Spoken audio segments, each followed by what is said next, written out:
John, outstanding performance, a 3-1 victory. What's your take on the performance and result?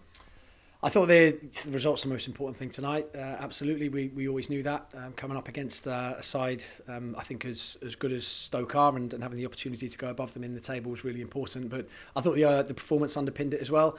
I think it was obviously a brilliant start for us to go 2-0 up and get our tails in front. We started to do a couple of things off script, and ultimately. A combination of that and defending poorly cost us, and Stoke were right back in the game at that point and caused us a few problems in the first half, to be honest, and I thought it was quite tight going into half time.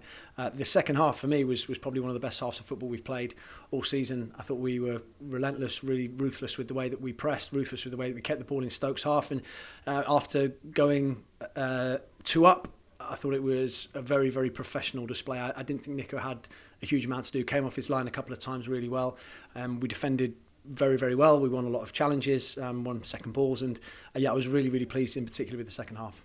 What do you put that fast start at the beginning of the game down to? I think there's a lot of confidence with the group at the moment, particularly here. We should take a huge amount of confidence from the weekend, beating Middlesbrough, who we saw last night, or I saw last night watching the Middlesbrough-West Brom game, because we've got them coming up. They're an excellent side who can cause lots of problems. So I think the lads took a lot of confidence from that game, not just winning the game, but the performance as well. And obviously at home at the moment, we've got our tails up, and that's something we want to keep building on and take away from home as well. So it always helps when you have that sort of atmosphere at Fratton Park.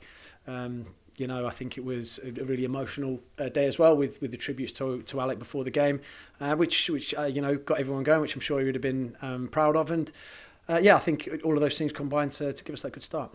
Like you said, slightly dropped off a short while after the 2 goals. Is that just a case of the back-to-back games here at Fratton Park, really intense, and the quick start as well? There's probably quite a few factors. I thought that the way Stoke played was definitely part of it. They played some really good stuff from the back. They caused us problems with the rotations. We couldn't quite get the press right. And then the only disappointing thing for me, and I showed the lads at half time, we got into a really good position and we turned down a couple of crosses where that's actually how we caused Stoke problems. So by crossing the ball into the box and particularly with the physicality that we have there, I just thought we turned it down a couple of times, which was a bit annoying, to be honest. And then we let Stoke get back in the game. So there's plenty of things. I think obviously the fact that we've had such an intense spell of games as well. We've had the travel to Blackburn on Wednesday night, back here again on Saturday. We have the game today, but we've got to go again Saturday at the Hawthorns. We've got to come back here on Tuesday. We've just got to embrace that. We've got to make sure we do have the energy to cope with it and go again and again and again. How important was that goal from Conor Ogilvie?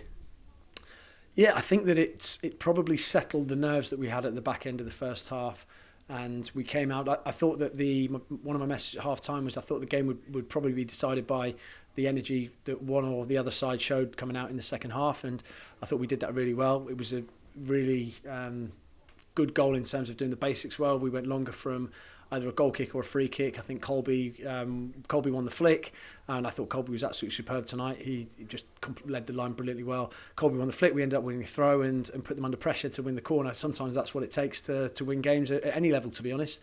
Just doing basics really, really well, and I thought we did that. And it relieved a bit of pressure, give us a bit of a cushion, and after that I thought we were really superb in being ruthless. Yeah, after that it was just pure control. How satisfying was that to see? That was great. Obviously, when we went 2 goals up in the first half, we sat off a bit and we didn't do things quite as well as we had been doing, but it was the complete opposite in the second half. I thought we kept going, we pressed really, really well, we won second balls, we came out of challenges really well. Whenever Stoke had half a chance, we defended brilliantly, and that was the most pleasing thing. I think the second half was great. Incredible display from Jordan Williams. Best performance in the Pompey shirt, would you say? Oh yeah, by a long way, and it's something that we've expected of Jordan. I thought he was really good at the weekend as well, to be honest. Up against really, really good players, really, really good wingers. Again today, up against some players that we've seen firsthand how good these lads are on their day. So really pleased with what Jordan did. I thought he was on the front-footed defending. He got himself forward. He showed that energy. Couple of really important interventions, and by a long way I thought his best performance in the Portsmouth shirt, but nothing nothing less or more. I can't think of what the word is, but that's what we expect of him, right? So we need that, and we need a bit more. And just finally, back-to-back wins here at Fratton Park. 5 goals scored across the 2 games. How good does that feel? That's great. The best thing I think is that back-to-back wins. I think it's the first time we've had back-to-back wins this season. So we've picked up wins, but we haven't managed to follow that up. The closest we came, I think, was when we played Norwich here after beating Bristol City. So we haven't quite shown that streak yet as a side where our ruthlessness / mentality has been good enough to go and do that again. So I think we're growing as a team and growing as a squad. And I think, tonight proves it. Really, really happy to have done that. Loads to improve upon, but loads to build upon as well.